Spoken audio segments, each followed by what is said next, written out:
Well, good evening, ladies and gentlemen. Welcome to the Foreign Correspondent Club of Thailand and our panel discussion today. We have a very unique opportunity today where we have key leaders of Thailand opposition parties present with us here. Four people, four different parties, but they're all part of the opposition. As we know, as we've been following Thai politics over this past few months, that Thailand is heading towards uncharted waters. There's political protests at almost a daily, at least weekly basis. There has been a lot of questions being asked, sensitive questions about our revered institutions, questions about the constitution, questions about politics in general. And so we have, it's our privilege really to have these ladies and gentlemen here to join us for our talks about the Thai opposition and sort of, what is their role currently and how they can help sort of improve the situation as Thailand go forward. Well, without further ado, I would like to start, and of course, just a quick housekeeping announcement before we start. For those of you who are following us on Facebook Live, you can always write in your questions, and we'll have someone here monitoring your questions, and we will, at the end, hopefully we'll ask those questions to our panelists.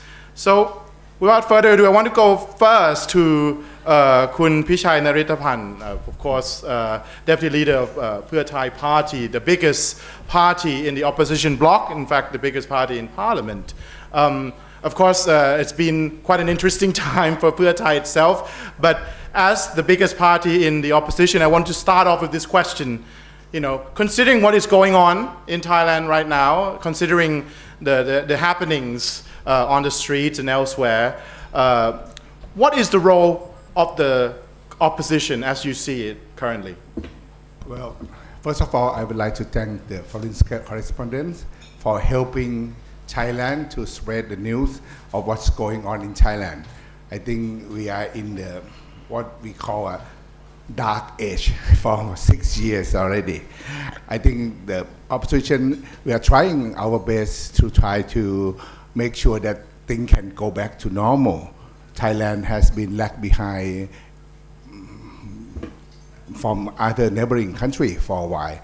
Our GDP growth is the lowest among ASEAN countries, and it continues to be that way, I believe. And if nothing change, and the confidence of the government, trust and confidence of government from foreign investor has been reduced. When the first year of the coup, Nikkei review, I think they have printed 90% of foreign investment has gone.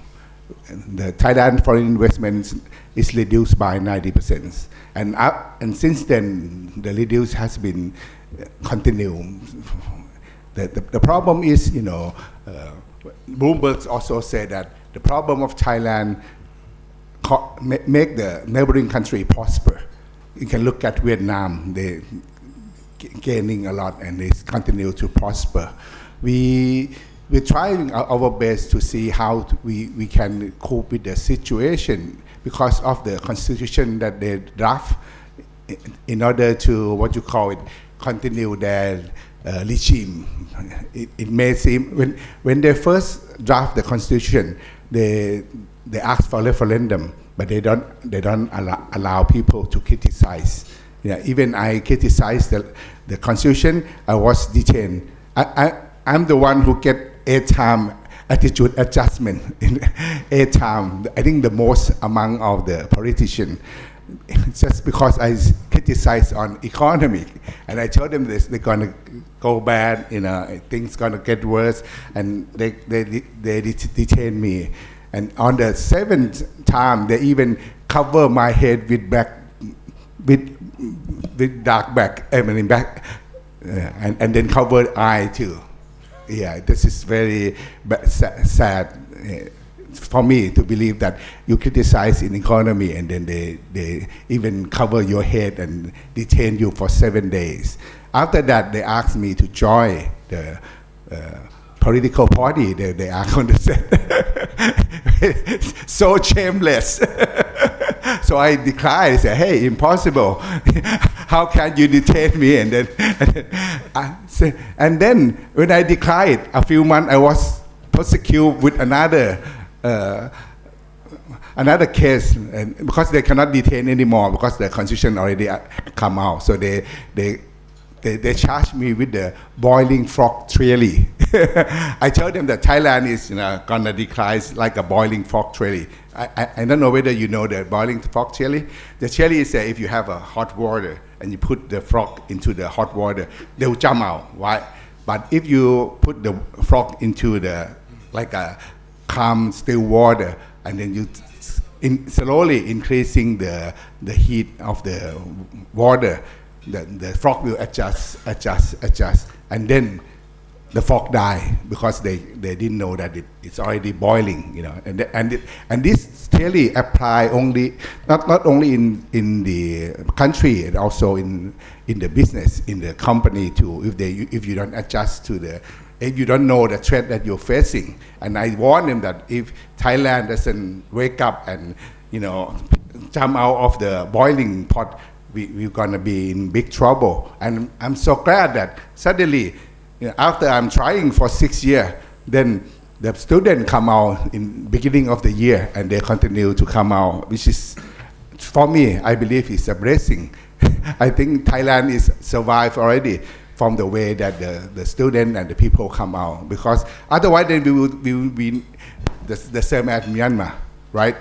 Myanmar facing the same problem, but the people there probably they don't act or they don't protest or whatever, and they last for 30-40 years, and Burma at the time has been declining along, and suddenly when they wake up because of the military think that they can no longer cope with the new situation, so that's why they change, because they want to change.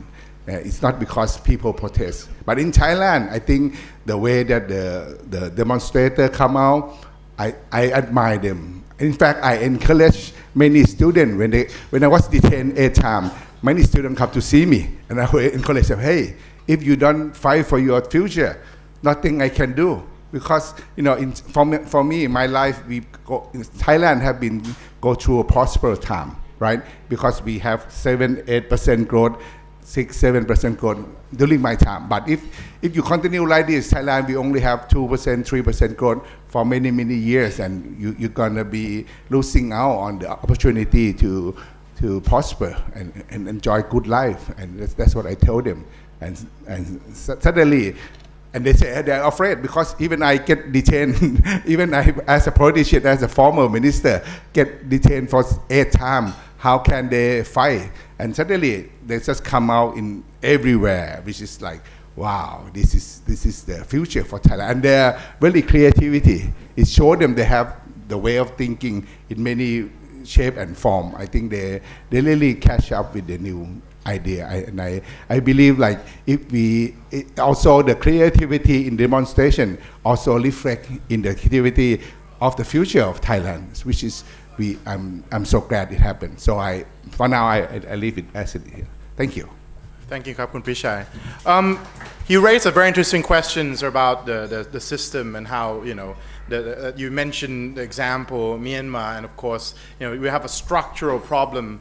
The structure of power that has sort of been built around the military there, and you're seeing analogy from there to here. Now I want to go to our next speaker, Khun Sri Kanya Tanskun of the Move Forward Party. I mean, I think Move Forward, or formerly Future Forward, has the first-hand experience of how the system works, and I mean, I'm asking you as lawmakers, how do you see Parliament so far, since the election until now? We've seen, as reported, we've covered the censure debate, we've covered the budget, we've covered the recent constitution amendment push. I mean, how effective do you think Parliament has been since the election, and what's your view on sort of the future of Parliament? Thank you for the question. I have to admit that after the election, we, as the Future Forward Party MPs at the time, we shoulder the people, the voters' expectations that Future Forward Party will become the change agent that will come to restore the parliamentary system's faith that people has lost for some time. And that is such a big burden for us. And almost 2 years passed by, and we know that people are pretty much discouraged or disappointed of how little the parliament can do just to pass the laws or just to provide a check and balance to produce government. And of course, you are right to be disappointed, and I feel you. I feel your frustration. But the parliamentary opposition has not been so effective as it should be. Many bills that we sponsored, we proposed the bill to end the military conscription, the bill like labor protection bill were aborted, together with one of the bill from Pheu Thai to create the SME Council were aborted by the Prime Minister. As you can see, the motion censure debate, the budget bill debates, the constitutional amendment debate could not make the government budge a single step toward any reforms. So, but we know that there was a deck that stacked against us. At the beginning, the opposition parties, coalition, we started from 245 seats from 7 parties, but now 210 from only 6 parties. Our party, my own party, our party seats have been decreased from above 80, and now we just got 53 right now. And of course, we were disbanded, and we have to move from Future Forward Party to Move Forward Party. The Prime Minister can terminate the financial bills, as I mentioned before. The Constitutional Court just took away our subpoena power back in October. And there are a lot more. The anti-graft authorities' decision has set a norm that lent for use and return to original form. It's totally illegal just to protect someone who is the heart of the military regime.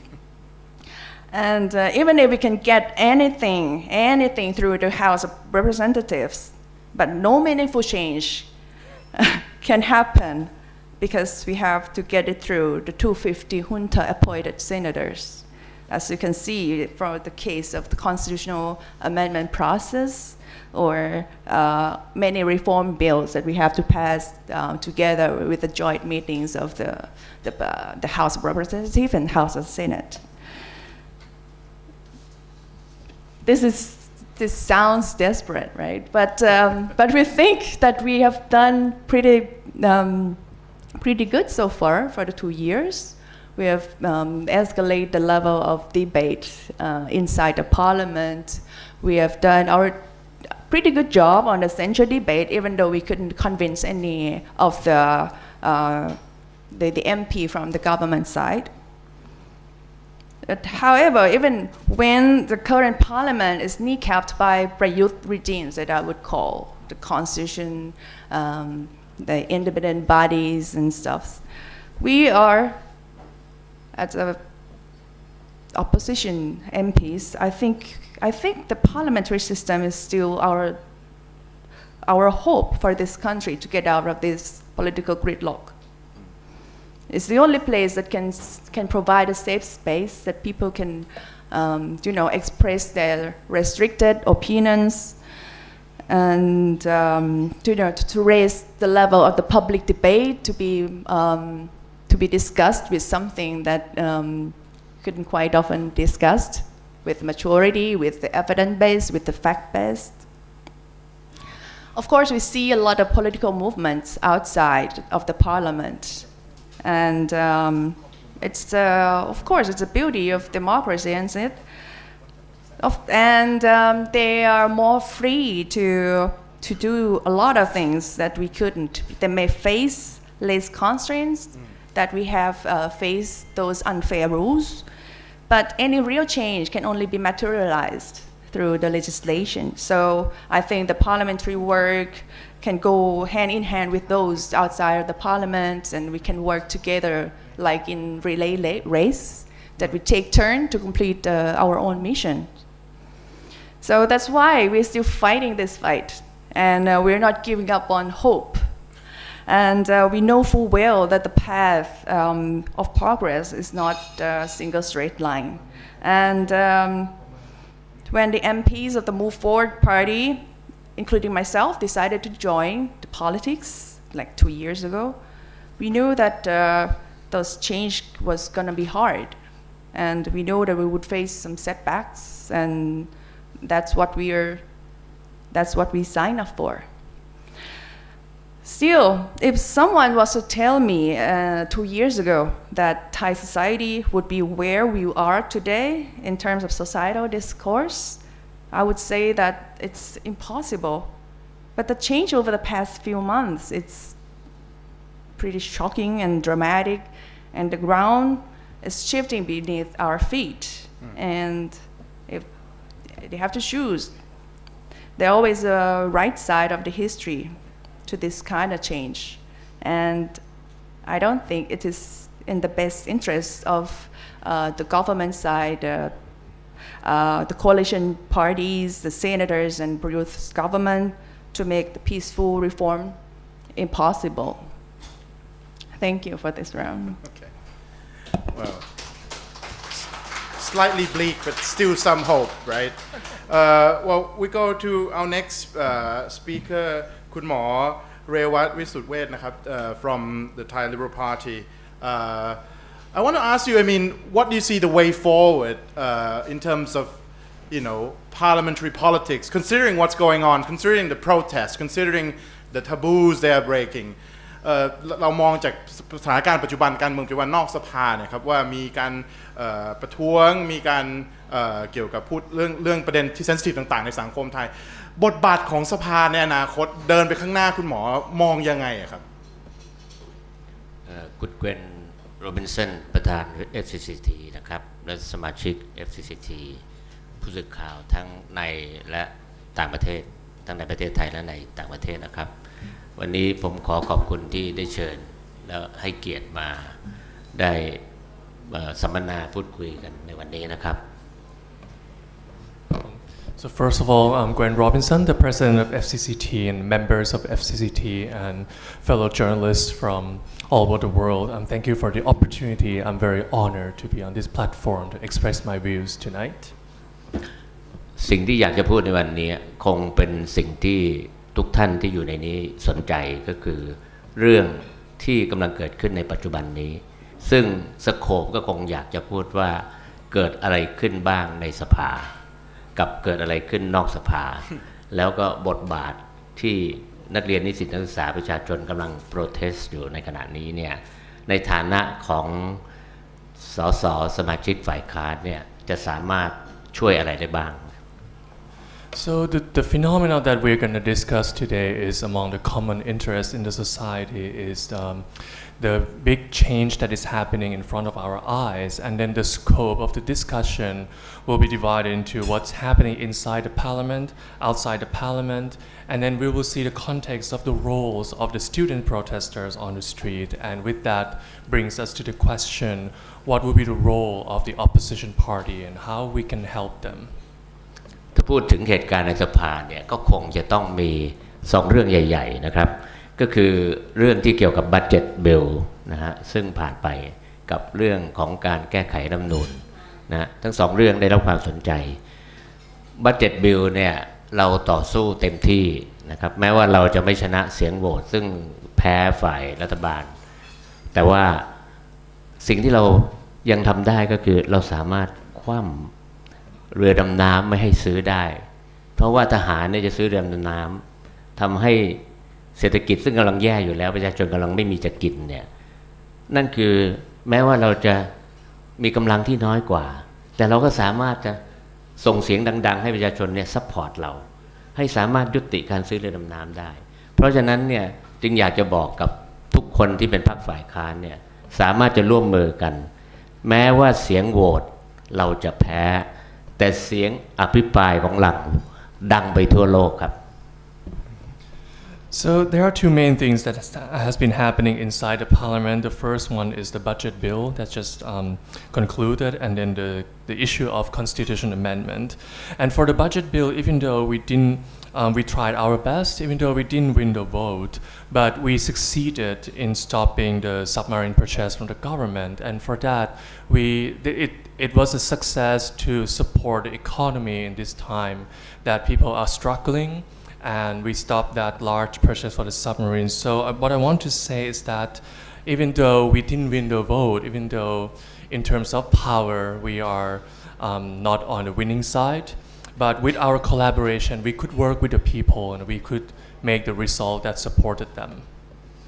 เรื่องที่สองก็คือเรื่องของการแก้ไขรัฐธรรมนูญนะครับซึ่งมีการเสนอมา7ฉบับนะฮะแล้วเราเน้นมากที่อยากจะให้ผ่านก็คือร่างของภาคประชาชนหรือที่เรียกว่าไอลอเพราะว่าร่างฉบับนี้เป็นร่างที่เหมือนกับเป็นอัมเบรล่าใหญ่ๆที่ cover ทุกฉบับนะครับแต่ในที่สุดแล้วเนี่ยเราก็แพ้เสียงโหวตในสภานะครับก็คือร่างของไอลอนั้นตกไปนะครับ And the other issue was the Constitution Amendment, and we received 7 versions. And of course, the version that we most supported was the one from the public, from iLaw. But eventually, we didn't win the vote, so that version was also aborted. เหตุการณ์ที่เกิดในสภาที่เกี่ยวกับการแก้ไขร่างรัฐธรรมนูญนี่ก็คือว่าผมเองได้ลุกขึ้นอภิปรายพร้อมกับคุณไหมกับopposition นะหลายคนนะที่จะบอกว่าโอเคขอให้มีการแก้ไขรัฐธรรมนูญแต่ว่าได้มีการดึงเวลาไปอีก1 เดือนโดยตั้งกันมาธิการศึกษาทั้งที่เรื่องนี้ได้มีการศึกษาไปเรียบร้อยแล้วเพื่อยืดเวลาด้วยเสียงข้างมากของสสรัฐบาล And so I myself also did debate in this issue, but what happened that stopped our attempt was that there was a suggestion to prolong the timeline to found a committee to study this issue, while in fact this issue has already been studied, and this is to prolong and then to win the vote from the government side. นั่นเป็นเหตุให้ทำให้เกิดความโกรธแค้นกับม็อบและมีม็อบล้อมสภาอยู่ในวันนั้นนะครับแล้วทุกคนเนี่ยต้องออกมาด้วยความยากลำบากเพราะว่าแต่ถ้าเป็นสสฝ่ายค้านเนี่ยก็จะออกมาด้วยความปลอดภัยแต่ทุกคนที่เป็นสสฝ่ายรัฐบาลรวมทั้งสวเนี่ยก็จะถูกม็อบเนี่ยประณามแล้วก็โจมตีด้วยคำกล่าวว่าต่างๆนานาครับ And that incident infuriated the public, the student protester, and caused them to come and surround the parliament, that the member of the parliament had to flee. It depends which side you're on, because if you're the opposition party, then you didn't need to. But the government party and the Senate, they had a hard time leaving the venue, and also they were faced with a lot of insults and angry words. ในวันนั้นผมได้ประกาศว่าการเล่นเกมยืดเวลา1 เดือนนี่เป็นอันตรายมากเพราะว่าจะเกิดเหตุการณ์รุนแรงขึ้นนอกสภาซึ่งเดี๋ยวผมจะพูดต่อไปว่าจะมีเหตุการณ์ที่โยงใยเกี่ยวข้องกับเหตุการณ์ในสภาไปสู่นอกสภาอย่างไรครับ And I declare in the parliament that day that this attempt, the prolongation, is very dangerous because it infuriates the public and it will lead to dangerous situation outside the parliament. And I will explain later the connections between what's happening inside the parliament and what will lead to the event outside the parliament.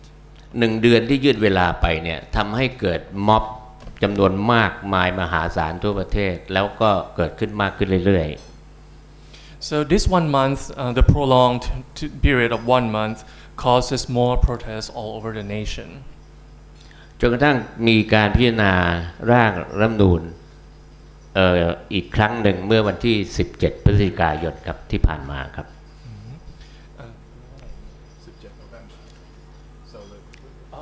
20 November. Yes, and there was another attempt to consider the Constitution Amendment on November 17. ในวันนั้นเนี่ยได้มีม็อบหลายหมื่นคนพยายามที่จะไปโปรเทสที่สภาเพราะรู้ว่าอาจจะไม่ผ่านร่างของไอลอนะครับ So there are tens of thousands of protesters demonstrated at the parliament because they fear that the I-law draft would not pass in the parliament. ตำรวจได้ทำแบรีเออร์แล้วก็ขวางกั้นไม่ยอมให้ม็อบเนี่ยผ่านไปที่สภา And the police set up a barrier stopping the protester to approach the parliament. แน่นอนว่าม็อบเนี่ยต้องการไปถึงสภาเพื่อจะแสดงจุดยืนไม่ได้คิดว่าจะไปลุกลานหรือเข้าไปในสภาเลยครับ And of course, the intention of the protester, they wanted to get there to express their position. It was not their intention to trespass, to go inside the parliament. โอเคสิ่งที่เกิดขึ้นคือมันเป็นเรื่องที่น่าตลกขบขันมากก็คือว่าเราจะเห็นว่ามี senators แล้วก็มี MP ฝ่ายรัฐบาลจำนวนมากกำลังแบบหนีตายลงเรือเพราะว่าออกจากทางถนนไม่ได้ครับ And so the amusing scene that happened on that day is that we saw a lot of senates and also the MPs from the government party try to flee for their lives, taking the boat because they couldn't take the front entrance anymore. สำหรับผมคุณไหมแล้วก็ opposition ไม่ต้องกลัวเพราะว่าเราก็อยู่จนกระทั่งสภาปิดเพราะว่าเราทำในสิ่งที่ถูกต้องครับ For me and Kun Sirikanya and the rest of the opposition party, we didn't have to flee and actually we stayed until the parliament closed because we stood for the right thing. เป็นเรื่องน่าตลกขบขันมากเลยที่นายทหารยศในพลทั้งหลายเนี่ยมากกว่าครึ่งสภากลัวเด็กนักเรียนนิสิตนักศึกษาแล้วก็มีความรู้สึกอาการลนลานหนีตายลงเรือซึ่งมันเป็นภาพที่น่าอนาถที่แย่งกันลงเรือครับ And it is very amusing to see soldiers, to see generals, more than half of the parliament were so agitated and running in fear and trying to jump into the boat and find an escape. แปลว่าอะไรครับแปลว่าเขารู้อยู่แก่ใจว่าเขากำลังทำสิ่งซึ่งไม่ถูกต้องและแน่นอนว่านักเรียนนิสิตนักศึกษาประชาชนเนี่ยย่อมโกรธเคืองและไม่พอใจเขาอย่างมากครับ Why is that? This is because they know that they're not standing for the right thing and that it infuriated the public, the students, and so they are facing with an angry public. ครับวันนี้เราจะเห็นว่ามีม็อบของนักเรียนนิสิตนักศึกษาประชาชนเนี่ยอยู่ในถนนแล้วก็จะมีไปอีกเรื่อยๆตราบเท่าที่ฝ่ายสวและสสของรัฐบาลยังมีจุดยืนที่ไม่คิดว่าจะช่วยแก้ปัญหาของประเทศชาติครับ And so this is where we are left at, that we will see the students protesting on the street increasingly only, and this will continue as long as the Senate and also the government MPs are not doing anything that is for the benefit of the people. แน่นอนครับว่าทุกท่านผู้มีเกียรติที่นั่งอยู่ในนี้คงจะมีคำถามว่าแล้วเราในฐานะที่เป็น opposition เนี่ยจะสามารถช่วยนักเรียนนิสิตนักศึกษาที่อยู่ในม็อบได้อย่างไรผมขอยืนยันว่าเราช่วยได้แน่นอนครับเพราะว่าอะไรครับเพราะว่าเรายังใช้เวทีสภาด้วยการอภิปรายช่วยให้อาจจะหยุดกฎหมายหลายๆข้อเช่นนะครับเราไม่เห็นด้วยกับพรก.ฉุกเฉินครับและไม่เห็นด้วยกับพรบ.การชุมนุม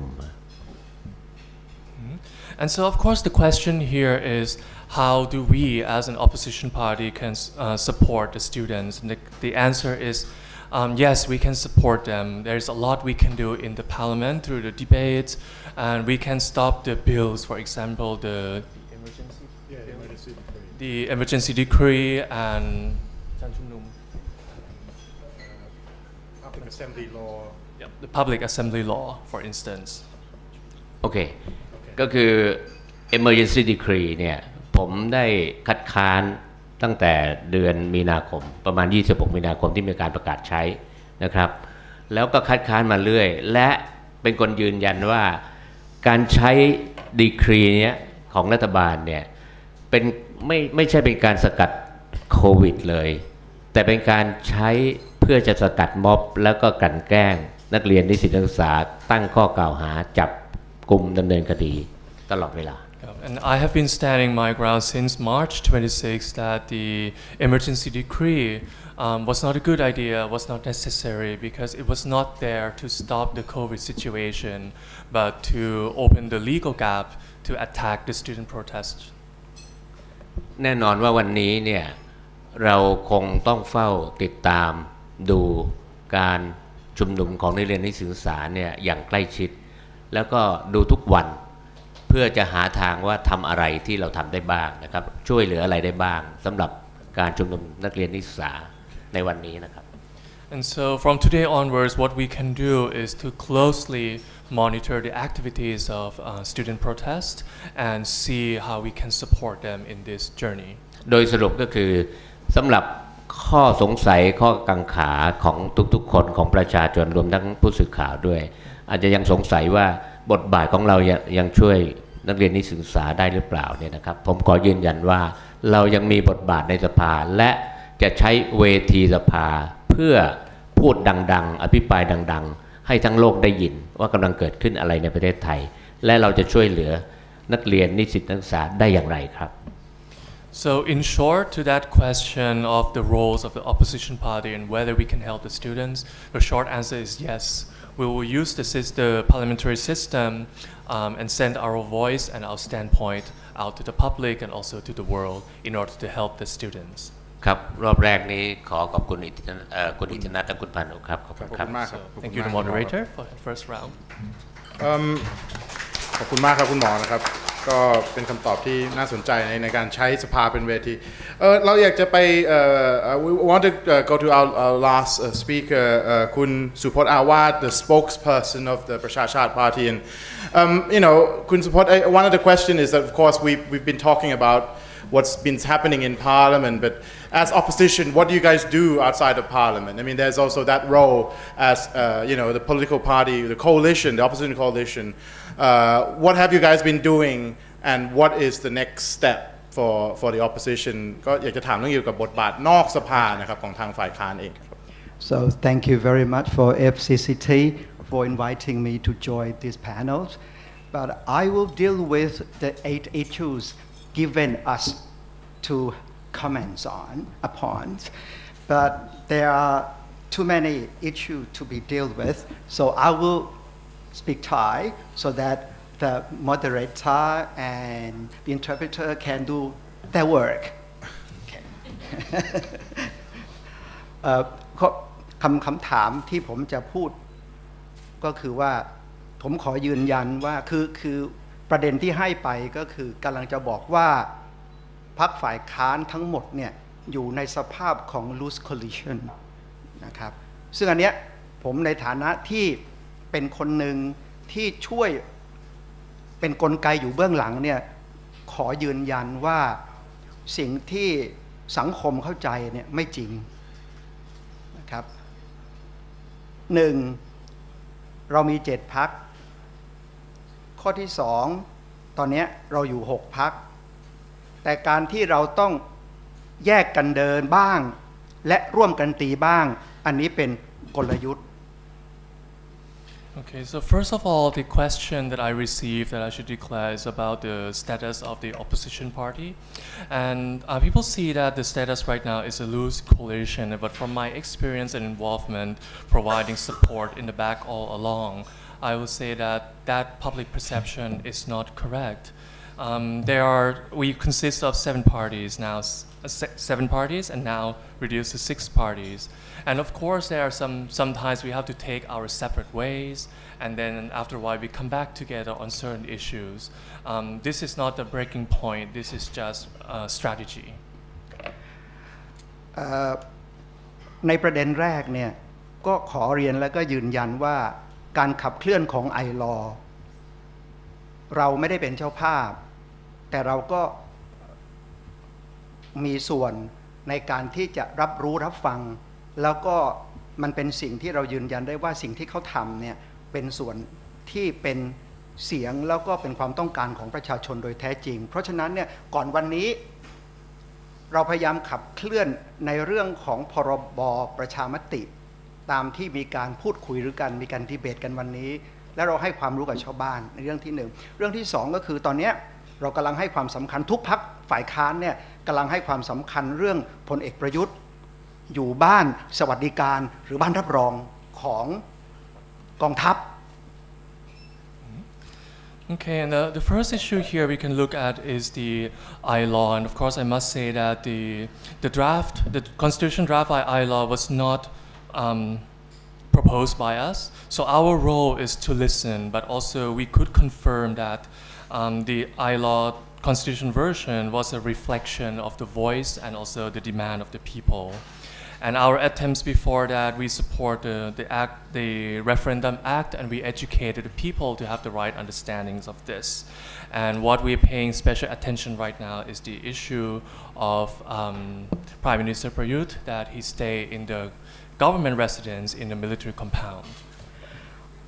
ข้อที่2เรายืนยันว่าระบบรัฐสภาเนี่ยเป็นระบบที่ดีแต่ว่าเราไม่สามารถใช้ระบบรัฐสภาได้เพื่อขับเคลื่อนสิ่งต่างๆได้ครบ 100% เพราะที่มาของรัฐธรรมนูญที่มาของนายกแล้วก็ประเด็นอื่นๆที่เกี่ยวข้องที่สาธารณชนให้เห็นเนี่ยทำให้เรารู้กันดีอยู่ว่าทั้งกลไกของรัฐธรรมนูญกฎหมายลูกต่างๆมันเอื้อให้พลเอกประยุทธ์สามารถดำรงตนอยู่ได้ถึงแม้ว่าความละอายจะมีเพียงน้อยนิดแต่สาธารณชนรู้ทั่วกัน And the second point I'd like to make is that the parliamentary system still works, even though in this system that I say is working cannot mobilize everything 100%, but this is due to the origin, how the Prime Minister came into power and also how some members in the parliament were set up.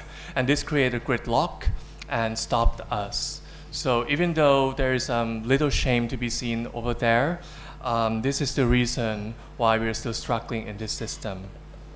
ข้อที่3ครับเรามีความจำเป็นอย่างยิ่งและจริงๆเป็นเรื่องของธรรมชาติที่จะได้มองเห็นว่าพรรคฝ่ายค้านมีความเห็นและมีมุมมองในแต่ละเรื่องแตกต่างกันไปถึงแม้กระทั่งในบางครั้งในการลงออกเสียงในสภาก็เหมือนกันนะครับทีนี้ต้องเข้าใจว่าเราถูกกระทำให้วิธีการทำงานเรากระเทือนโดยกลไกของรัฐะนะครับทีนี้เนื่องจากว่าและเรามีความจำเป็นต้องเปลี่ยนหัวเปลี่ยนตัวในการขับเคลื่อนแต่ผมยืนยันว่าในฐานะที่ผมเป็นคนที่ขับเคลื่อนพรรคฝ่ายค้านเพื่อประชาชนเป็นกลไกอยู่ข้างนอกเนี่ยเราพูดกันเป็นหนึ่งเดียวและเป็นเสียงเดียวและทุกครั้งเราจะทำอะไรร่วมกันเนี่ยเรามีการวางแผนแถมเรายังมีการประชุมกันทุกวันจันทร์เพื่อดูว่าสิ่งที่เป็นความต้องการของประชาชนจากเราจากส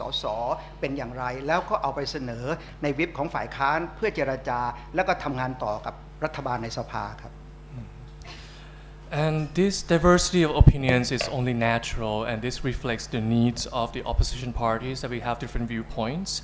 I have to say also that when we work in this system, we are going against a lot of systemic challenge, that our workflow is affected by the government mechanism, that there were needs to change a lot of key positions on our side.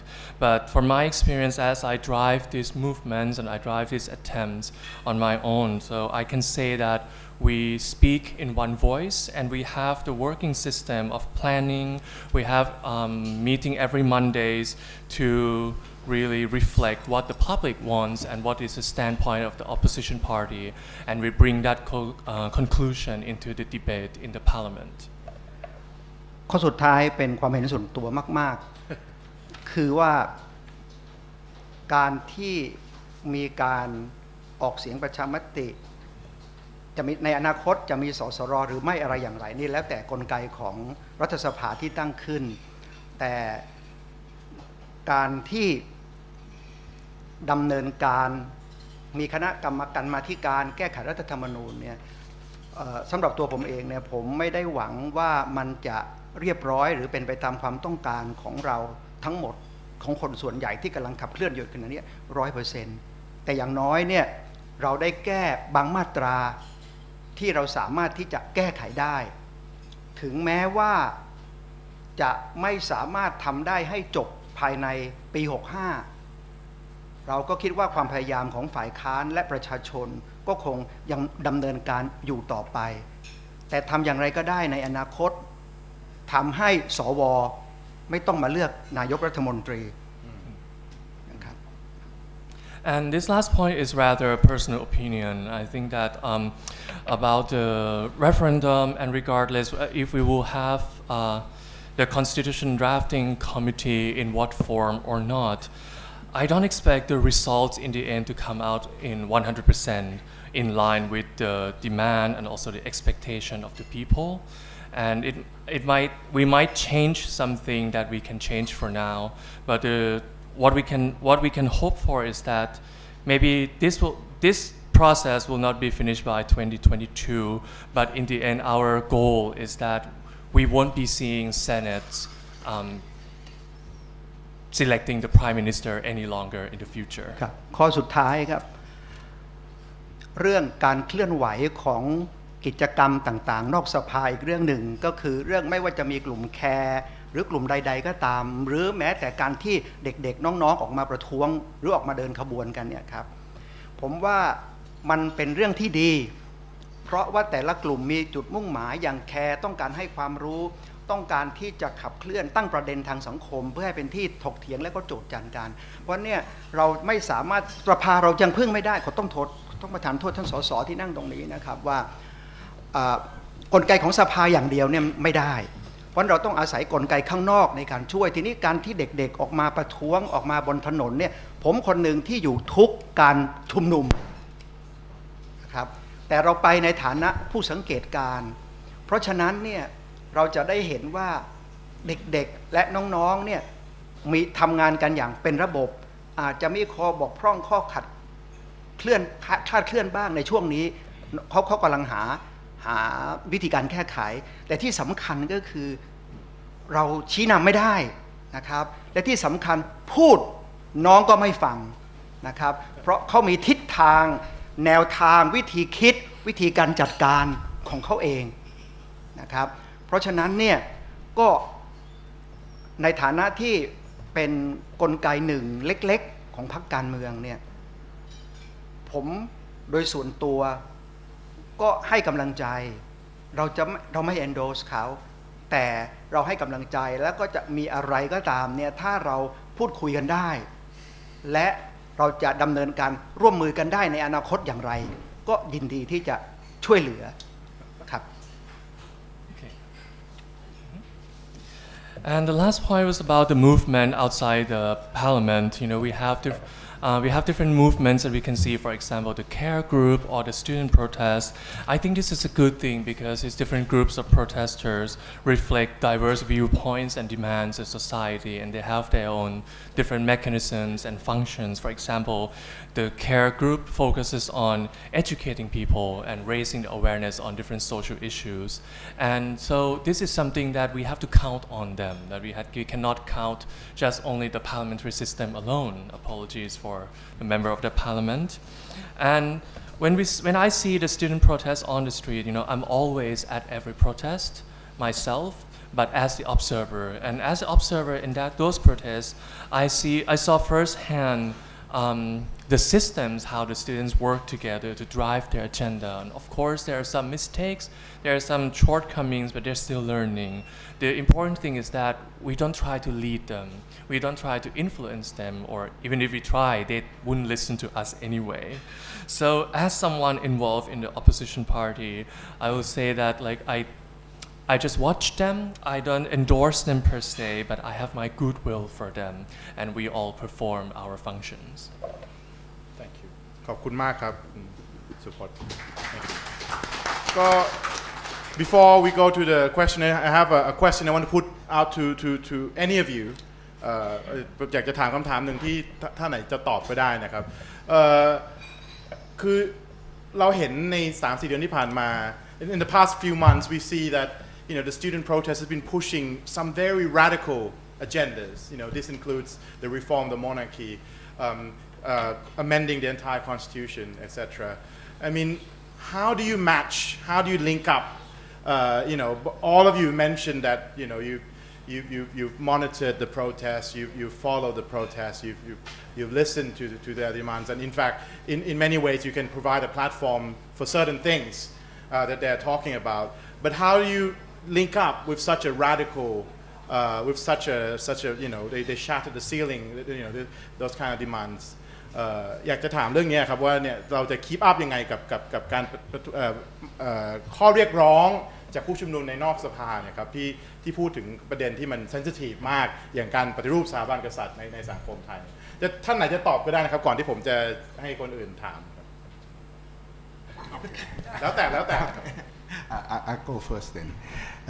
For Per Thai Party, we are a big party, and we think that the monarchy is a very important institute for Thailand, and we think that we have to make sure that all the sector, every section of the society, acceptable for us, for the idea before we can touch this subject. That's for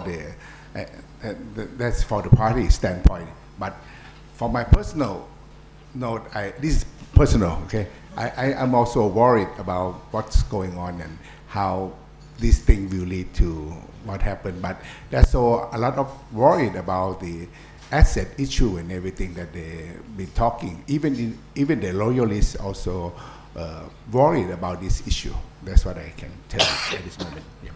Please. For this particular issue, we talk about this a lot in our party meeting, and we know for sure that we believe in the constitutional monarchy, and we believe that we would like the democracy and monarchy could coexist in Thailand for as long as possible, and we know what basically the demand from the protests. That's because we monitor regularly, and I think if the reform is about to improve the relationship between the monarchy and the people, and so I think if it's the way that improvement, we are up for it. But in order for any reforms to be successful, we need to make people to buy in. Without people buy-in, you can issue all the laws and all the reform will not be success. And so we need, I think we need to create the public dialogue that creates some safe space that people can talk about this taboo subject freely without conviction. And I think the parliament should be like one of the tools or one of the platforms that bring about this kind of safe space. And so I think the Move Forward Party, it's trying to make the parliamentary system work in this way. ครับสำหรับคำถามนี้นะฮะคำตอบก็คือจริงๆก็ยืนยันได้จากสิ่งที่ได้ทำไปแล้วก็คือได้โหวตนะฮะเพื่อจะพยายามผ่านร่างของไอลอนะครับเพราะว่าร่างของไอลอเนี่ยจะมีการแก้ไขหมวด1และหมวด2ซึ่งเป็นหมวดของพระมหากษัตริย์นะฮะเพราะฉะนั้นนั่นก็คือแสดงจุดยืนให้เห็นว่าเราก็อยากจะให้มีการรีฟอร์มนะฮะเพราะว่าเราเชื่อว่าการรีฟอร์มเนี่ยจะทำให้สถาบันมีความมั่นคงสถาพรและเป็นที่พึ่งเป็นศูนย์รวมของประชาชนได้นั่นคือจุดยืนเลยนะครับSo for this question, my standpoint can be confirmed from my previous action is that I voted trying to pass the I-Law Constitution version, and this I-Law version is the one that focused on the Article 1 and 2. This is the articles about the monarchy itself, and so my personal view is that this reform will bless the monarchy with stability and make them function better as the center of the nation.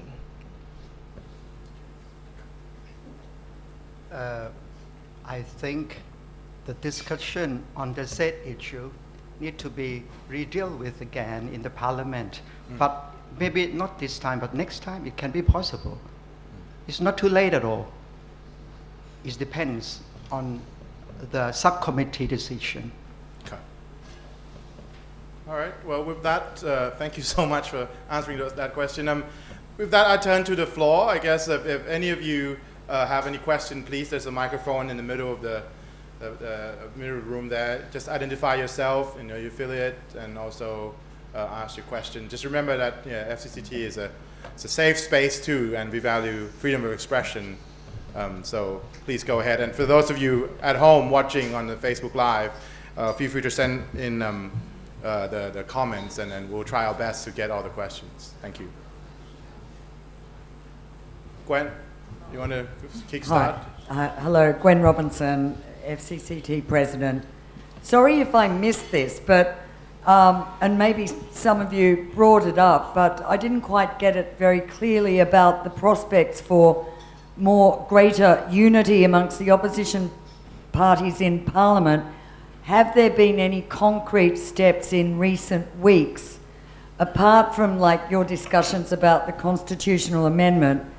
Are there other signs that there could be more opposition coordination and unity, even a coalition? Anyone? Oh yes, sorry, that is to everyone, but maybe we could start with Kun Pichai.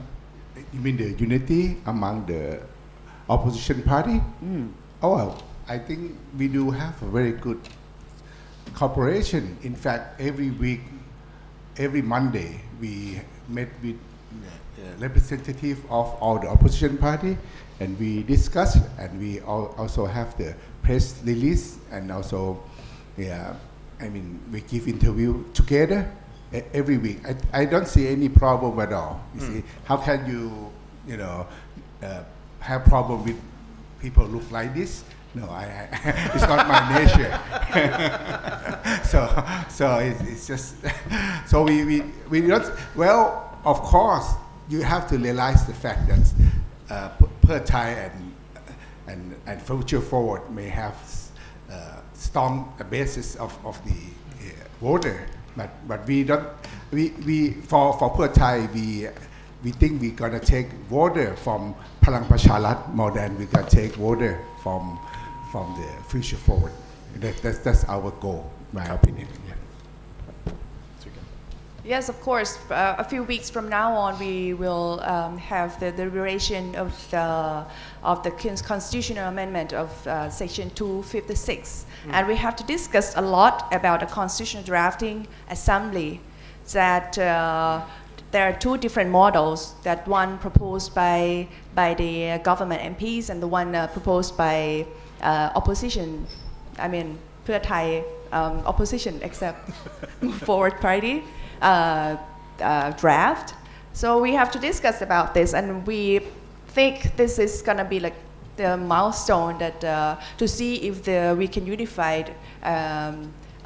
along with the opposition or not. Because I think for our own model, it's a little bit different from Pheu Thai's model also for the constitutional drafting assembly. But if we want to get this to be agreed upon in the deliberating committee, we need to be unified somewhat. So we are on the process of negotiating and everything, and so we'll see.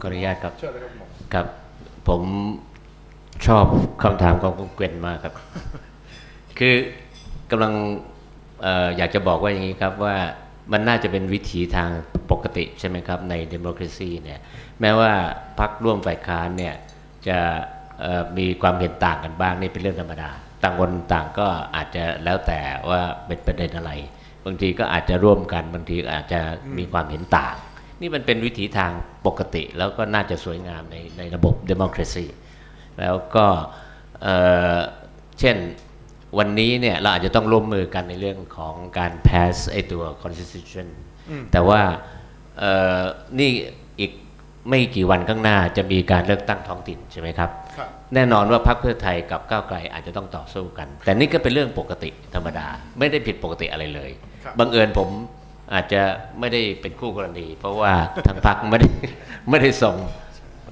การเมืองท้องถิ่นนะครับขอบคุณครับ this So I like this question from Kun Gwen very much. I think this is a normal practice in democracy that even though we are in the opposition coalition, but we can have different viewpoints. You know, we can agree on some issues and disagree on some issues, but we can coexist together, and this is the beauty of democracy of this system. For example, you know, today we have to work together to passing this constitution amendment issue, but also the local election is coming up, and maybe our parties will fight against each other in those elections. So this is the nature and the beauty of it. So, thank you, Ms. Robinson. This is not a rumor. This is the fact that lots of loose cooperation within the government parties as well. Particularly, every one of them, every party, have sent their representative candidate for the local election. So now it can be seen easily. Even I'm living in the south of Thailand. You see, lots of every party send their candidates, and now every party wants their own candidate to be win. So why don't you raise this issue for the government parties as well? Thank you. Thank you ครับอาจารย์ครับ Chris Baker. I want to ask Kun Panu's question again, because I thought some of your answers were not so clear. I'm going to be very rude, in fact, and ask it again. I was very warmed that all four of the speakers gave support to the students on the street. And of course, they have raised some very important questions, particularly about the monarchy. So I want to ask very directly, do you think that the Parliament should debate these issues?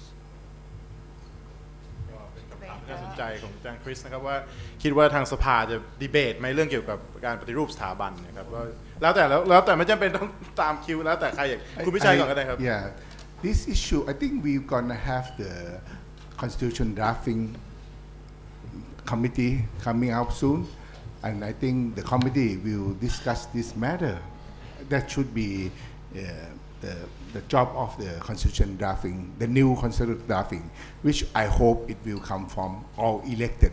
Not, the government they said that they need to select 50 out of 200, which is I don't think the idea is acceptable for me. I think we should have 200 people from elected, and I think after we have the committee set up, then this issue should be discussed in the constitution drafting amendment on this issue.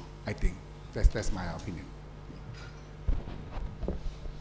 My answer is yes, and we've tried several times. And if you follow the broadcasting, you will see that we were blocked by the chairman, the president of the parliament from time to time, that we cannot directly talk about the monarchy or the king from time to time. And but we think that it's even if the parliament could not be the safe space for the MPs to speak out about these topics, nowhere else we could speak about. And I know that the convention of 500 people will be a little bit difficult to run this kind of topic. We can do this in our standing committee. We can, propose it to have the ad hoc committee for this particularly issues. Because what we lack nowadays is that we lack a platform that we can talk, that we can, debate based on evidence, based on facts, based on, what's going on in the street is like one-way communication, and we cannot get enough of the details and stuffs.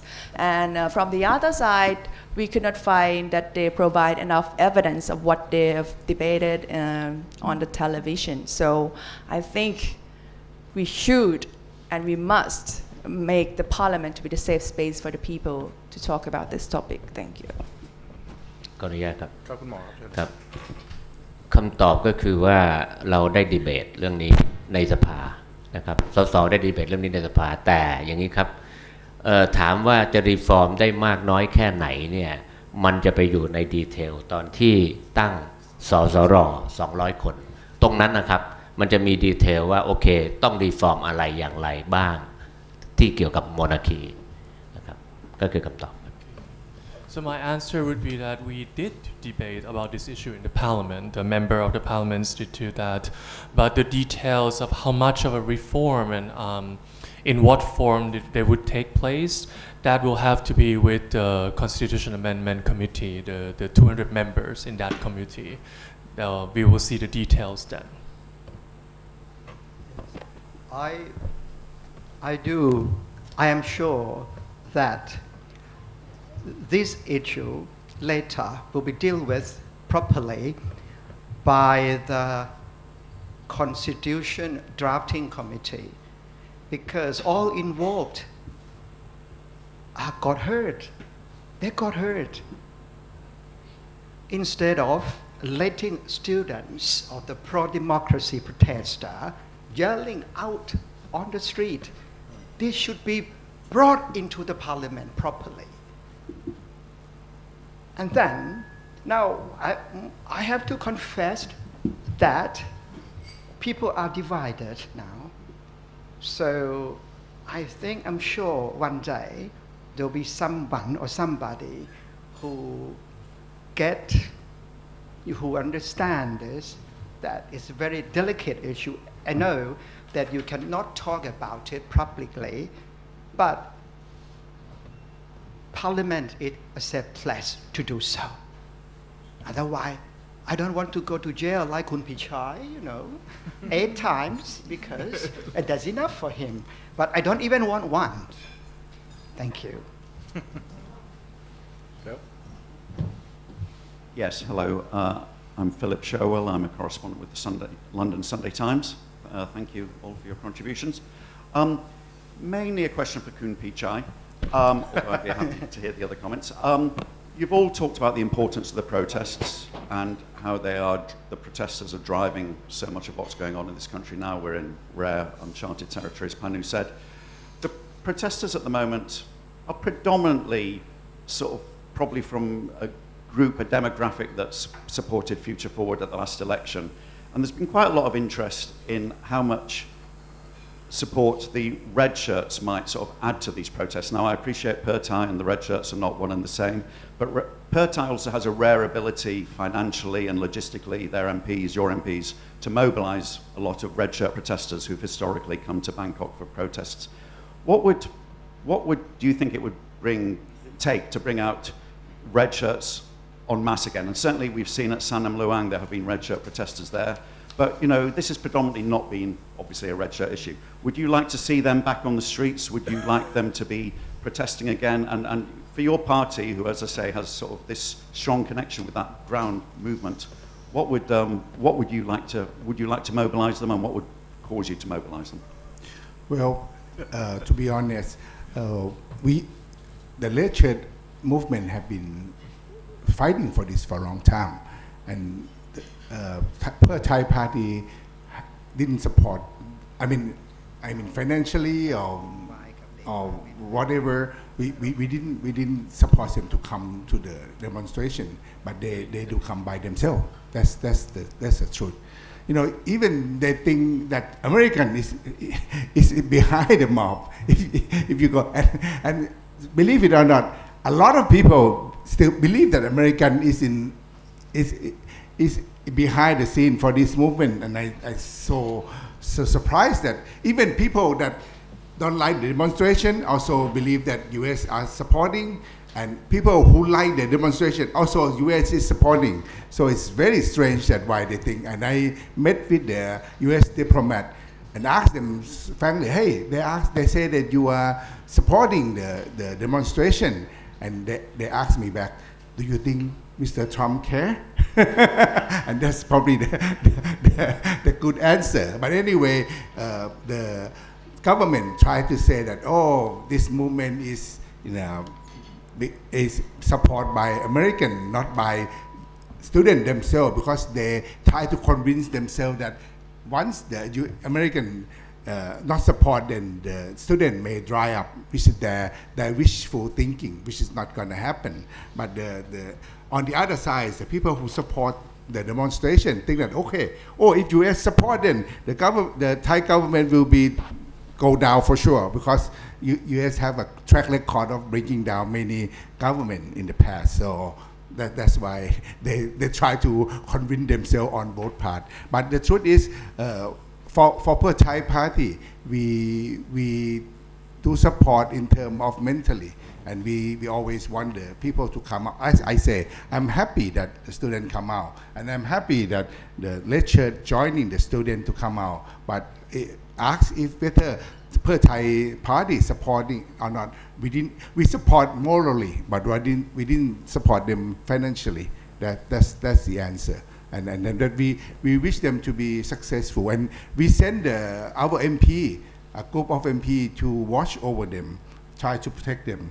If they have been arrested, we send MP to bail them out. And that's our action. And every time they have demonstration, we will have a tent that our MP go and protect the right of demonstration. That is our goal.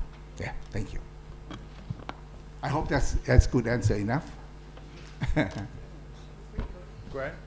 Yeah, I also have a couple of questions that have come in from Facebook, but I would also actually, I think I'll ask this question, but I was waiting for someone to ask it, and again, sorry, it's to Kun Pichai. Actually, you've had tremendous changes in the leadership of Pheu Thai lately. Yes. Actually, several sets. And in fact, yesterday was a big one. So, in fact, I think it has got a lot of implications if tomorrow's ruling on the Prime Minister's use of military housing does actually unbelievably see him disqualified, which is highly unlikely. But your former leader is actually on the list of potential candidates for a replacement Prime Minister.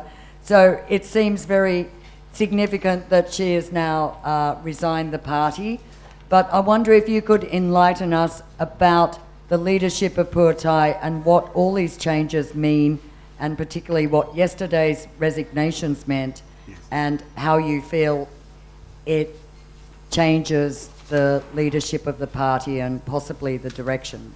Thanks. Yes. Just okay. an easy little question. I try to find an appropriate answer. Oh, have you got it written out? Cannot find yet.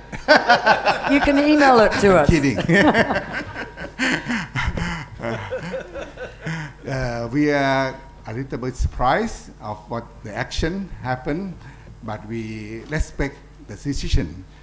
Every decision is personal. I think the decision is personal, and we wish her well.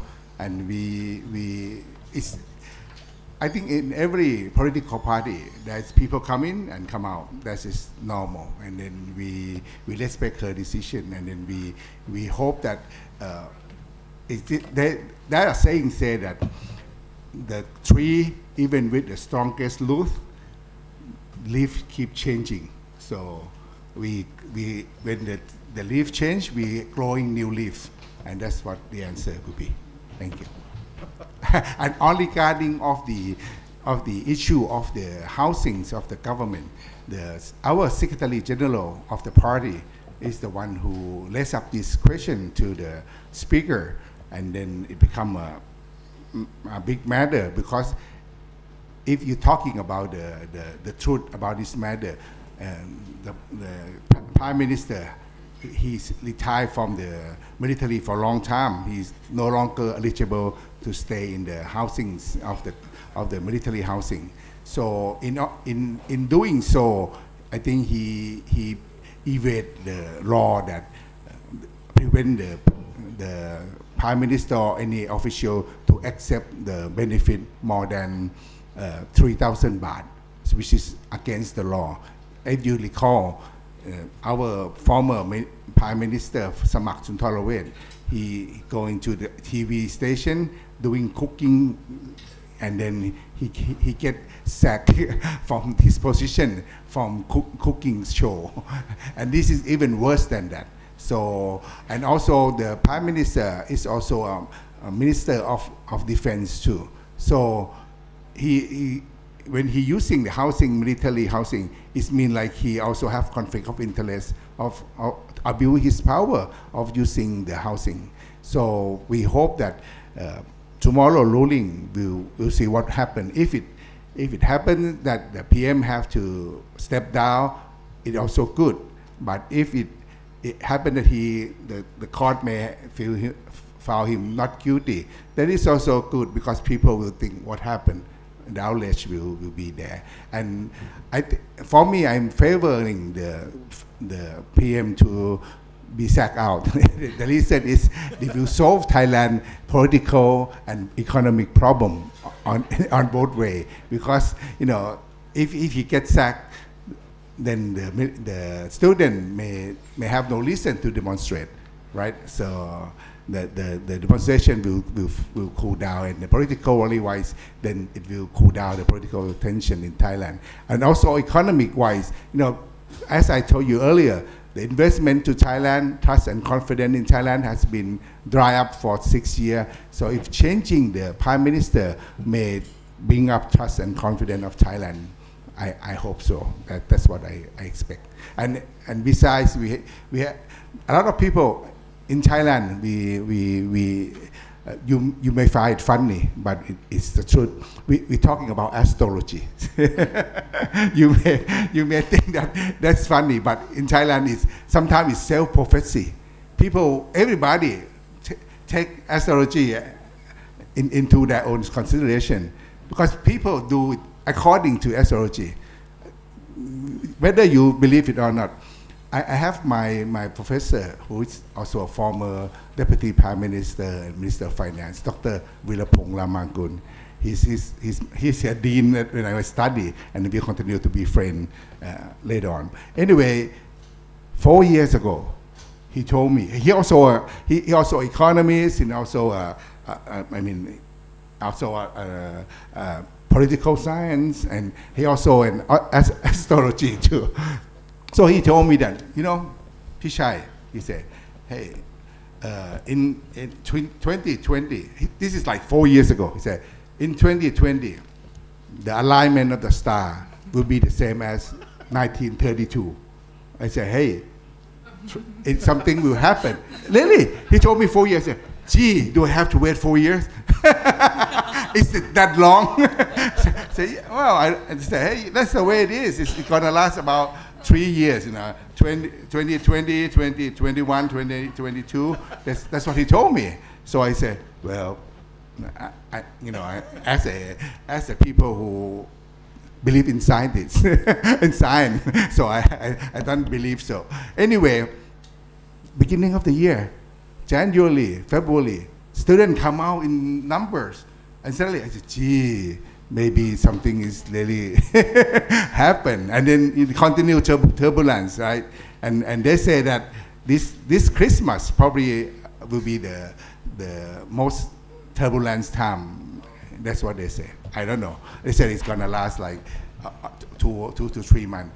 If it right, then he's right. If it's wrong, then I'm not wrong. He's wrong. I only deliver the message. I said that the alignment is different, even different from 1932, because in 1932 the elite star is still very powerful, but in this year the people star are more powerful than the elite star. Right. That's what they say.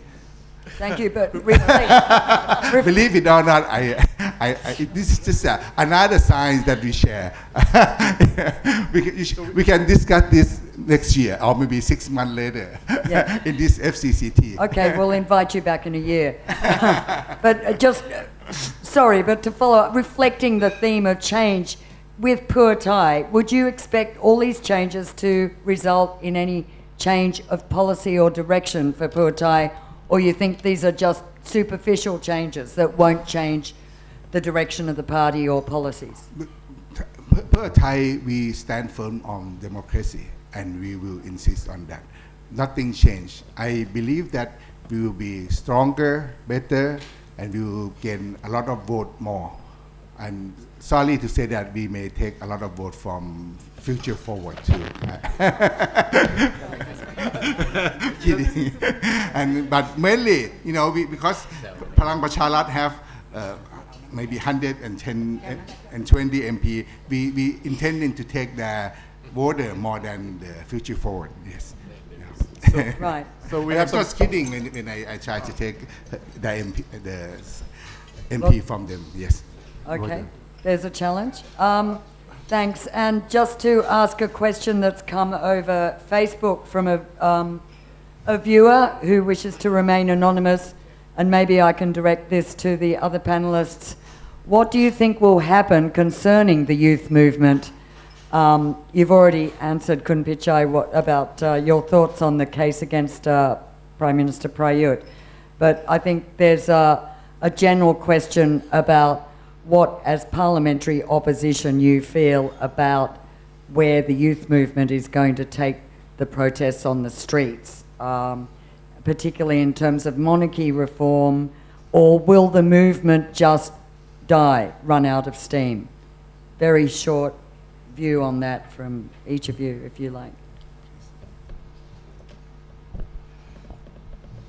I think there are like two scenarios on this. I think one would be that the movement demanding the movement's band be accepted by the ruling people, and then they will be like slowly dissolved, and everything will be fine again, which is very less likely to be.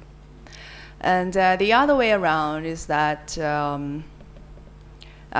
there's some escalation of the violence from the movements. I mean, I don't mean from the youth movement, but it could be like from the other side of the movements also. That could escalating the violence using more and more to create the atmosphere of rioting and everything. And that's not gonna end up well. But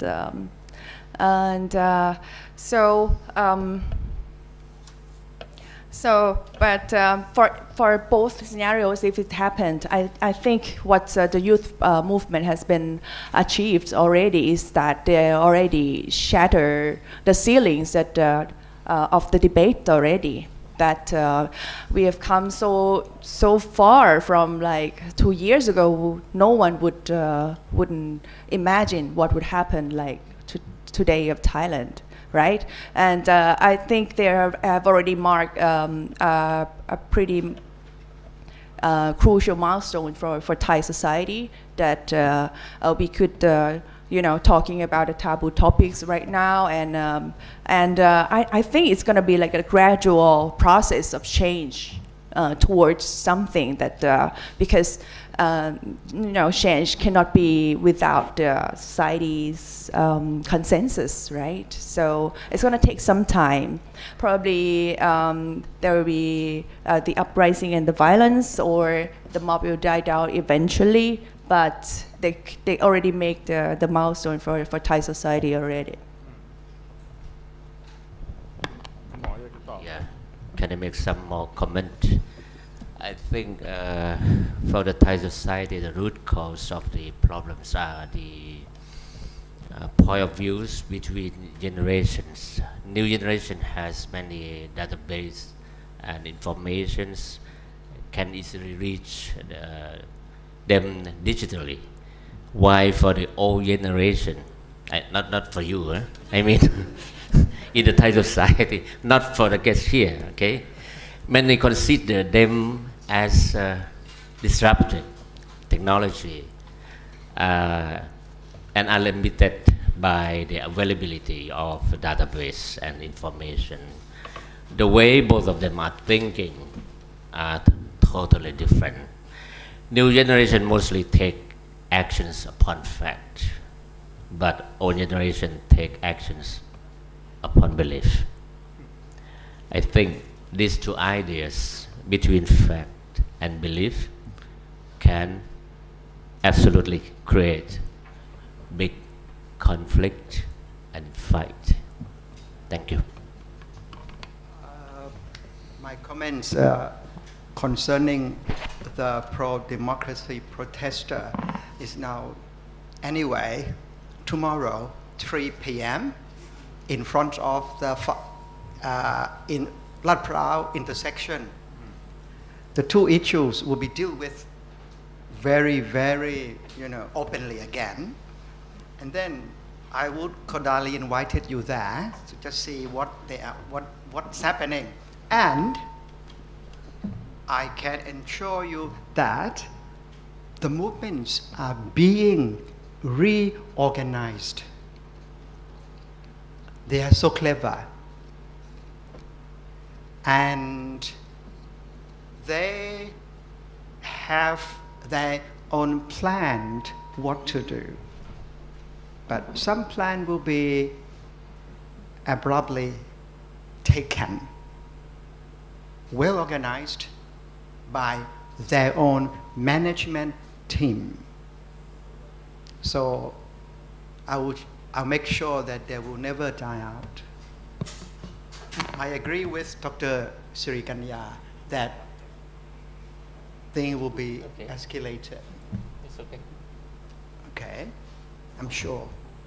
And tomorrow, I'm going to be there. Thank you.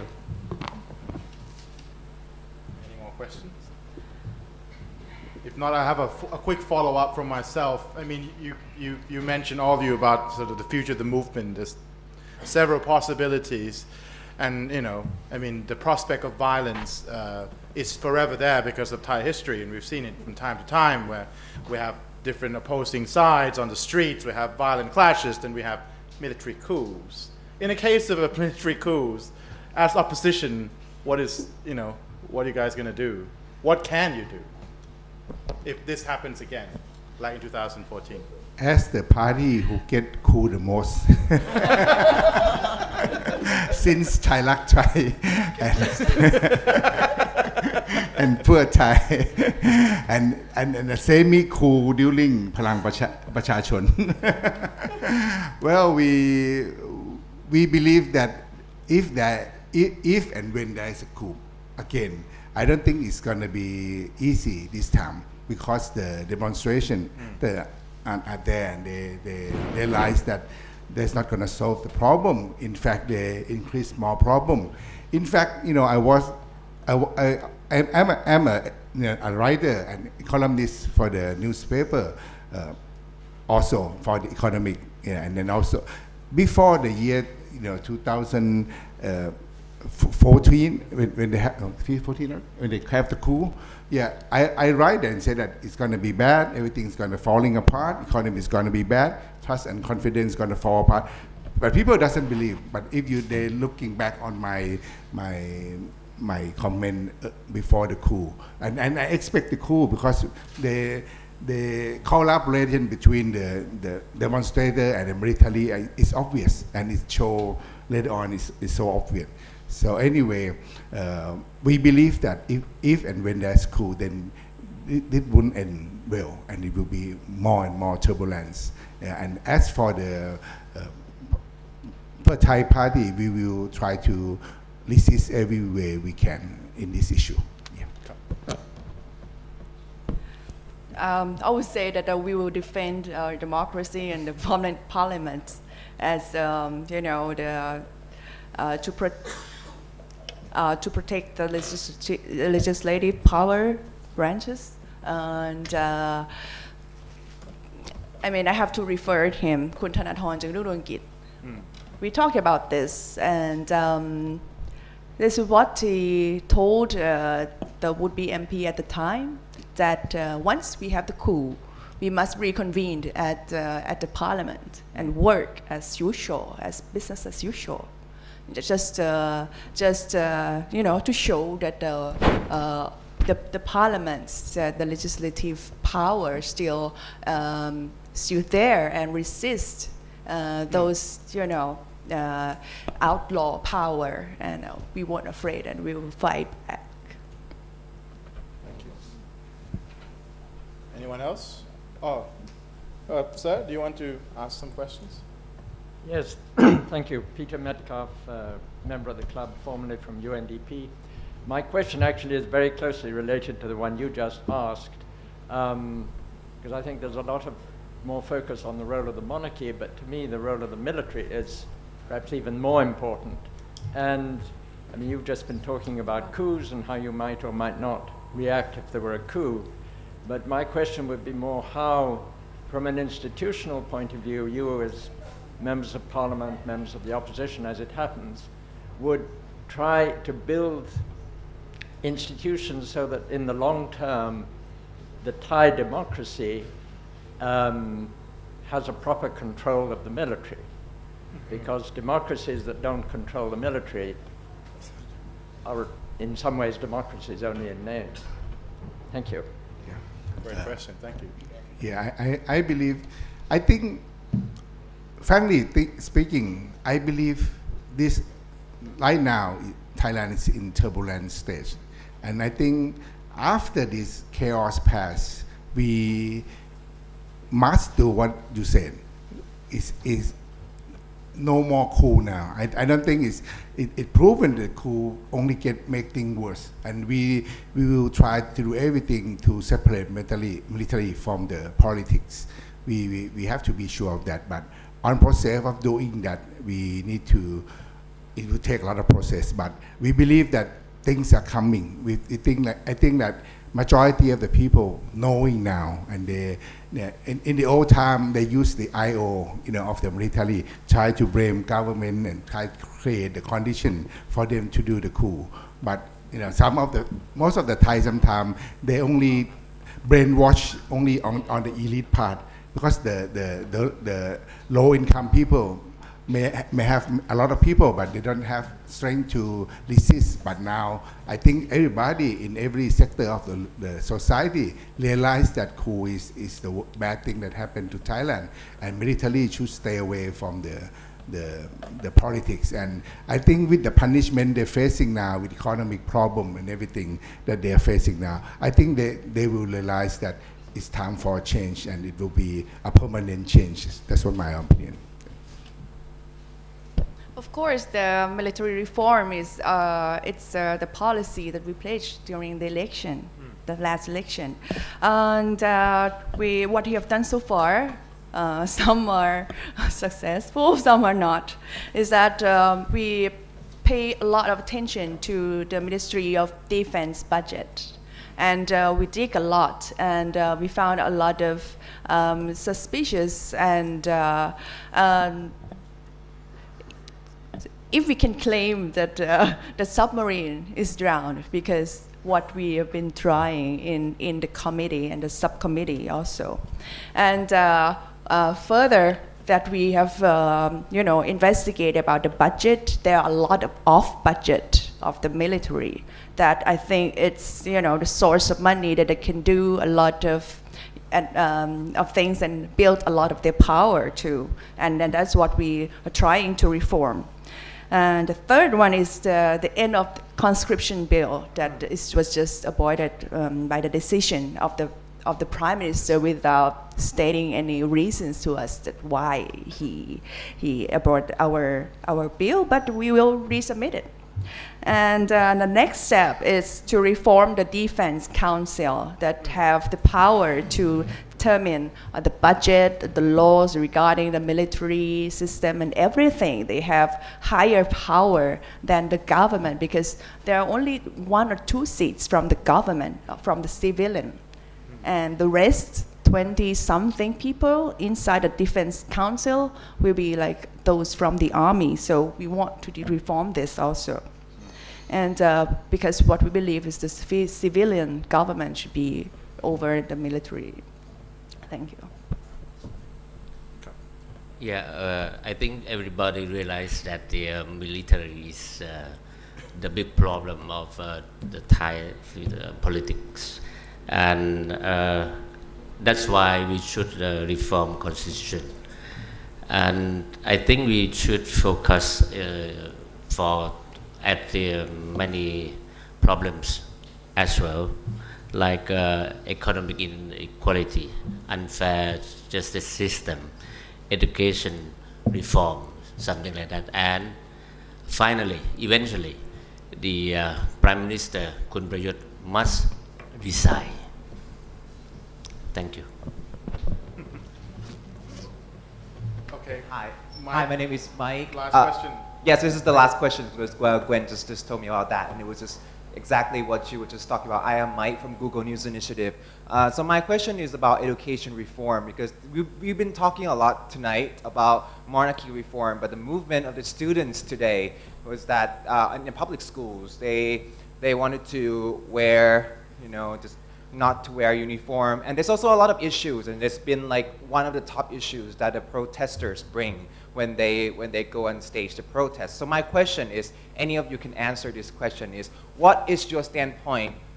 What's your point of view in education reform? I can see that you speak English very well. You probably have higher education, but unfortunately, not all the students, including myself, if I'm not fortunate enough to receive a government scholarship, I would not be studying in the US. So my question would be, what is your point in education reform, and what would you tell these protesters of how would you ensure that their future of education is in their hands? Thanks.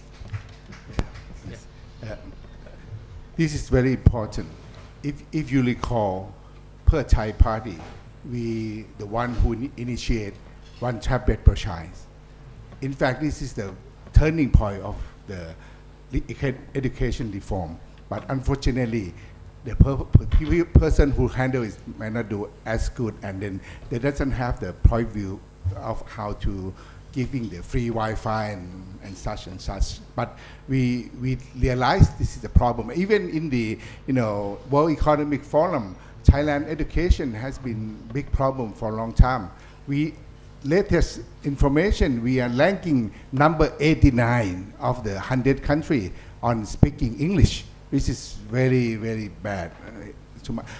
I try to initiate the idea of put English as a second language for Thailand. This is my personal idea. We try to push it.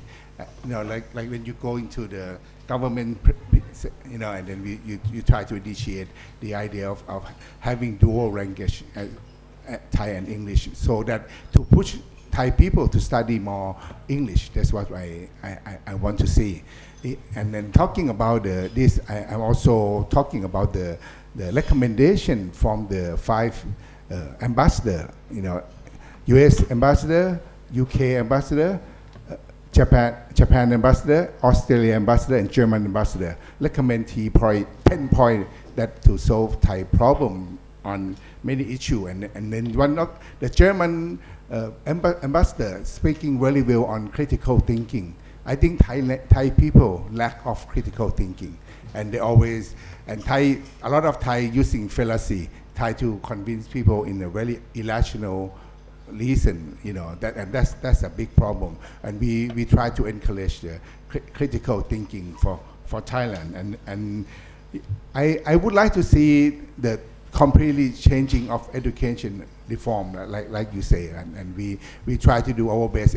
Right now, in Pheu Thai, we drafting the new policy now. We are ready for the new election at any time now. So one of the key is the education reform, and we try to see in which way and form. You're talking back about tablet per child. This idea is 12 years ago. In fact, I'm the one who initiated this, because I read in the news about Sweden become the most competitive country at that time, about maybe 12 years ago, probably 10 years ago, and I say, hey, and they say that the reason Sweden become the most competitive because 7 years old, they're all computer illiteracy, 100%. 3 years old, among 3-year-old children, 50% they can use computer. So that's why I say, hey, why not? So we should, and then suddenly the price of the tablet coming down, it's only like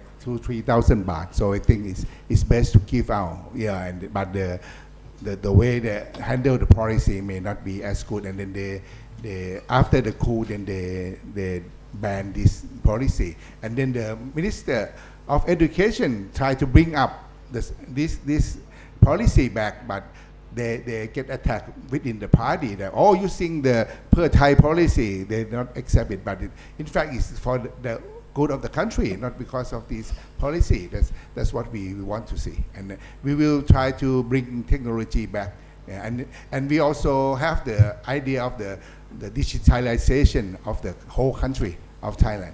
You use Estonia as the model of the country. Many of you may know or not know, Estonia separated from Russia about 20 years ago, and at that time they are so poor. Their revenue, I think, that their GDP per capita is like 7,000 baht per month. Okay, and after that, after 20 years after they reform and they use the digitalization, the GDP per capita grow by 8 times, 53,000 baht per month per person, which is very impressive. And we try to see if Thailand, we will initiate this policy into per Thai, and then it will also solve the recommendation of the 5 ambassadors that give us the 10 point of collection, because it's also about custom, and if we digitalize, then we can bypass all the TDS format and everything. So we know that the government, they allow people, the official, to haggle money from the investor. I'm sorry if I speak long, but I need to tell the public that I have my friend who complained to me about company like Kellogg, the cereal maker. They have problem. They have been importing the raw material for 20 years, and suddenly I think the people from Ministry of Agriculture said that, hey, this product, this raw material contain corn, we are no longer allow you to bring in. So they say, hey, we've been importing for 10 to 20 years. What happened? And they say, you have to go past through this. In fact, they want to ask for money. They want to ask for bribery. So they keep asking many people. I have a lot of friends calling me, and at the end they happen to contact with General Prayut and solve the problem. Even this small thing that they come a long way to Prime Minister to solve this, which is very bad. That's my opinion. So that's my idea. Just a quick follow-up. A lot of protesters, a lot of students been coming and talk to me, because I'm also a teacher myself, and a lot of them say that the issues that they concern is about the relationship between teacher and students. A lot of harassment in school happen from the teacher, from the power and authority in the schools, that the teachers, the teachers is right in everything, and the students have to listen and follow everything that teachers say. Maybe if, in your opinion as an opposition party, would that be something that would be included in the education reform as well, to reform the relationship between teacher and students, so then they can actually be, and they feel safe, they feel like school is a place that they can talk, they can express their opinion, and they can learn without having a fear of teacher harass them. Of course. And maybe I answer quickly so that they can go on, don't have to come back to me. So the truth about Thailand, let me tell you, my generation and generation later on, the smart people, we go study a medical doctor. That's why Thai healthcare is quite superb, because all the smart people, even when I was young, I want to be doctor. I studied hard, but my dad said, hey, somebody have to do business, so I have to go and study economic instead and become minister. Sadly, I would rather be doctor so that I don't get detained 8 times.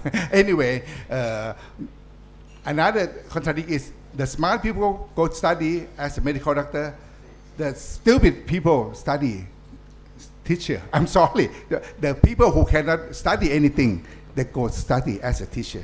And this is the structure of Thailand. This is the truth though. I'm hate to say this to the teacher, but this is the fact. People who, the ranking of the when you go to entrance exam, smart people go to medical doctor. The lowest grade go to education. And that's why problem with the education reform in Thailand. We need to try to find a way. That's why we think about tablet, because you bypass the teacher. You just use the technology to help. Teacher is only maybe moderator to help them connect with the tablet and the cloud, whatever, cloud education. Thank you. Okay, Okay. Yes. Sorry. I will be brief. I'll take your time. Okay. We know that inside the protests, what they talk about a lot among the high school students is authoritarianism in schools. And before we know this kind of problem, but it's not in our spotlight before. And now that we learn that there are a lot of this kind of problem going on, so we already have 4 bills about education in the pockets, and of course we will address this authoritarianism inside schools also, and a lot of regulations to be fixed just in order that teachers cannot abuse their power over students, and let the students can create, can reach their potential with their creativity and stuff, right? But talking about education reform, if the output of the society is student today, it's not that bad, right? But still, they still have a lot more potential to reach. And it's surprisingly that they can create the link between their everyday life, like life in their schools, with the structure that has been abused and distorted, the authoritarian regime that that ruled us for a long time. So I myself study in public schools for all my life. And I first studied English when I was in 5th grade. And I know for sure that inequality in the school quality, it's so much deep in Thailand. So we have to improve the laws and regulation, and then we have to reduce the inequality. So we have to invest more in the rural area schools. And last is that to improve the quality of the teacher. Human rights should be put in the teacher's curriculum for sure, so that they can, understand more. Because I know for sure that students understand this kind of topic more thoroughly than the teachers already nowadays. Thank you. Talking about the education system in Thailand really upset me. Not only you. Really upset me. So what we need most is real democracy, not the government from dictators. Anyway, we have to reform the education system, and I hope that the future of Thailand, based on Gen Z, these issues need to be seriously looked at. Education reform, freedom of school clothing and hairstyle. Clothing and hairstyle. Now, they are, like a disruption mob. and do something new. So I have hope, still hope. Hopefully. Thank you. Thank you. Well, on that note, I guess we will bring this panel to an end. Well, on behalf of the Foreign Correspondent Club of Thailand's board, I would like to thank all of our panelists for coming today and really talk to us about all these different political issues of the day. And also, I would like to thank all the people that asked questions. Can I say last sure, maybe a few minutes? If you're looking back to Thailand prosper because if you're looking back into the Vietnam War era, we are able to fight with communism. So Thailand are free from communism, while Laos, Cambodia, Vietnam become communist. So when we have the capitalism, then we are able to attract more commercial and investment. So Thailand prospered for so many years, and we surpass our neighboring country. And right now, the reason we are able to do that because we get government and the institute and the U.S. government to help making all IO and everything to protect us from becoming communism. Anyway, by doing that, at this moment we are like paying back time. Our country is nobody except us now. All investment go to neighboring country. We have to find a way to end this problem. We have to come back and be acceptable to the international community. Otherwise, then Thailand will face big time. So I would believe that we have 1 or 2 years to clean up our house. I mean, to clean up Thailand to be able to come back and be acceptable to the international community. Otherwise, then I see the COVID as the helper for Thailand. You know why? Because when you have COVID, every country stands still. Thailand, even without COVID, Thailand is also going to go down. So right now, like every country is waiting for Thailand. So we need maybe 1 or 2 years before every other country can revive from COVID. So we have maybe 1 or 2 years to clean up and come back into the international arena and become competitive. We want to be like Singapore, always competitive. Yeah. So by the way, I have one remarkable sentence from Minister Isavalan of Singapore. I met him 10 years ago. Yeah, we talk about Thailand and Singapore, and Mr. Isavalan is a very wise, very smart piece. I think he drafting the strategy for Singapore last 2 years, and I asked him what you think of Thailand turbulence, and he gave very good answer. He said that Singapore cannot afford mistake like Thailand, because if Singapore make mistake like Thailand, Singapore will be gone. The country will probably be taken over by Malaysia and whatever.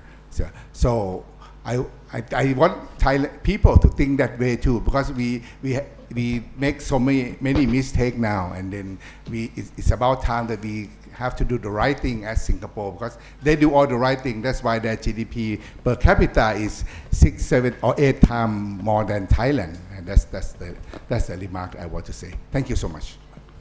And as I used to work at the Ministry of Education,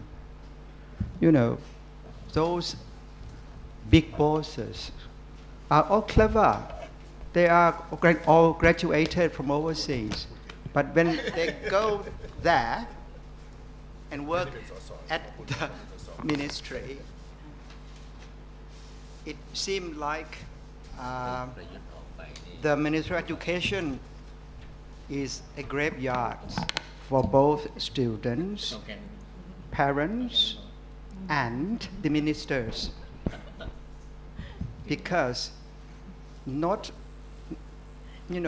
nearly 60% of the budget and activities are now being focused upon those administration things, but not the students. So we have to have the Ministry of Education reformed. Just thank you. All right. Well, สุดท้ายประโยคเดียวครับคำ okay, เดียว Dr. โอเค ประยุทธ์ must get out tomorrow Okay, well, on that note, thank you so much for all of you for contributing tonight, and thank you everyone for listening and coming. And of course, lastly, if you enjoy this kind of discussion, as I always say, please sign up for our membership. There will be more events like this, and as I've stressed many times, that the FCCT is a space for freedom of expression and free speech. Thank you very much. Thank you